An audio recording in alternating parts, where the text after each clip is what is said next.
Bismillah ar-Rahman ar-Rahim wa salatu wa salam ala ashraf al-mursalin.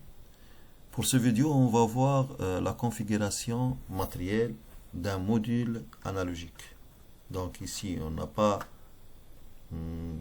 pas classé des modules. On choisit de classer et configurer un module analogique.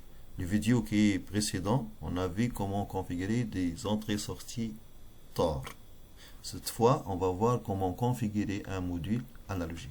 Donc, je dois choisir dans le matériel ou le catalogue de matériel un module analogique. Par exemple, je prends BMX, je peux placer dans l'exemple dans le rack 3. Je choisis BMX AMM0600, A analogique, M c'est module mixte, c'est-à-dire qu'il y a sur ce module des entrées et de sorties, et 6 généralement, si on veut savoir les caractéristiques, le nombre d'entrées et sorties, il suffit de rentrer dans le module, vous trouvez des caractéristiques, les tensions que peut mesurer ce module, et le nombre d'entrées et le nombre de sorties. 4 entrées alors, 2 sorties qui sont 6, et déjà le channel ici sont 6. Bien. Après, je vais définir chaque channel pour une fonction bien déterminée et de mesurer une grandeur physique. Donc je commence par le channel 1, avec adresse 0. J'écris par exemple température. Great. Deuxième channel, j'écris par exemple niveau. Donc contrôle niveau. Et ici, par exemple, je prends le channel 4, j'écris variateur.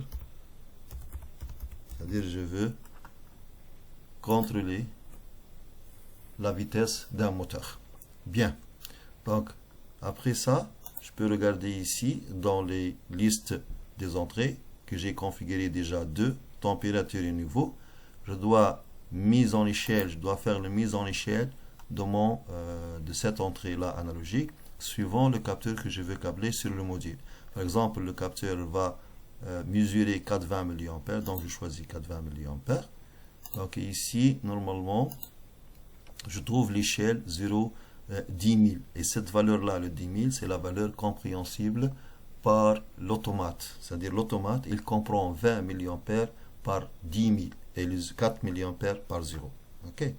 Bien. De même pour les sorties.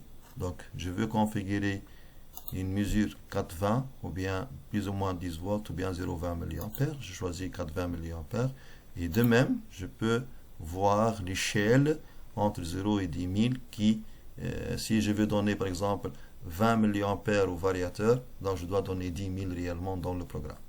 Ok. Voilà, c'est la mise en échelle et la configuration matérielle. Donc ici, je dois confirmer valider la modification que j'ai déjà fait. Et bien sûr, je dois générer le programme. La génération de programme, qu'est-ce qu'il me donne? Je vais fermer le catalogue matériel. Je laisse seulement le navigateur d'application, navigateur de projet. Je peux regarder, c'est pas l'élémentaire, variable élémentaire, mais ici, j'ai définir les IO, in-out driver variable. Driver variable, voilà ici les in-out driver variable. Donc je peux trouver ici in-out DDT, ok, device table, data table.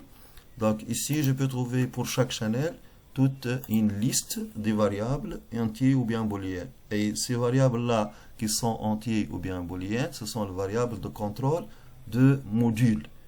Module en erreur, entrée en erreur, pas d'art d'énergie, il y a beaucoup de choses. Mais ce qui nous intéresse parmi ces variables-là, c'est la valeur de l'entrée ou bien de grandeur physique du capteur branché sur le module. Donc value. Ok. De même cas pour les autres, soit entrée ou bien en sortie. Ici, il y a le value que je vais donner vers le variateur, par exemple, pour tourner. Bien. Après, qu'est-ce que je fais? Je vais créer un petit programme juste pour vous montrer comment lire une entrée analogique. Donc je choisis la plus simple langage, soi-disant, ou bien langage habituel, ladder. Je donne un nom, je dis par exemple analog underline pro, programme analogique, ça veut dire. Donc je clique sur OK, j'ouvre la fenêtre de programmation. Pour vous montrer, je vais choisir une commande qu'on va voir dans d'autres vidéos. Donc la commande operate. Donc je peux définir maintenant sur la commande operate. Je peux écrire par exemple, je veux stocker la valeur mesurée dans l'entrée du module dans une variable entière. Donc je peux écrire par exemple, moi je suis en train de faire la température. J'ai mis une chaîne température. Donc j'écris ici valeur de temp. Bon, ici on ne met pas d'espace. On n'accepte pas les espaces. Soit on met underline pour différencier le variable.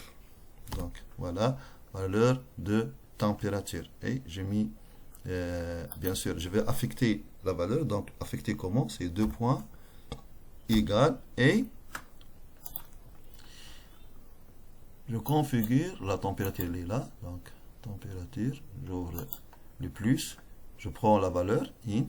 Donc je clique 2 fois. Je trouve que égal temp.valeur. C'est la valeur, c'est l'adresse, c'est l'entrée de grandeur mesurée de température. Et je fais appliquer. Bon, qu'est-ce qu'il va me demander? J'ai déjà choisi une valeur de temp. Cette valeur-là, c'est pas déclaré dans le table de variables. Donc, et il faut adapter le même type que temp.value, c'est-à-dire c'est une entrée analogique mais du type int. De la même chose, je dois choisir pour le variable que j'ai mis ou dans lequel j'affecte la valeur mesurée par le capteur comme int aussi, et je lui dis configurer cette valeur, c'est-à-dire mettre dans le tableau de variables, et je valide. Voilà, maintenant la formule est correcte. Il suffit de mettre une condition toujours vraie, et comme ça, si le capteur, j'ai mis le système en marche, donc je lis la valeur temp value et je mets dans la valeur de température et je peux après gérer dans le programme et faire une gestion de programmation. Merci à votre attention. Ça, c'est ce que je veux vous montrer comme configuration et lecture d'une valeur d'une entrée analogique. La prochaine fois, on va continuer avec les vidéos, avec les mêmes philosophies, avec le même principe, des petites vidéos avec courtes informations rapides et ciblées. Merci à votre attention et bientôt.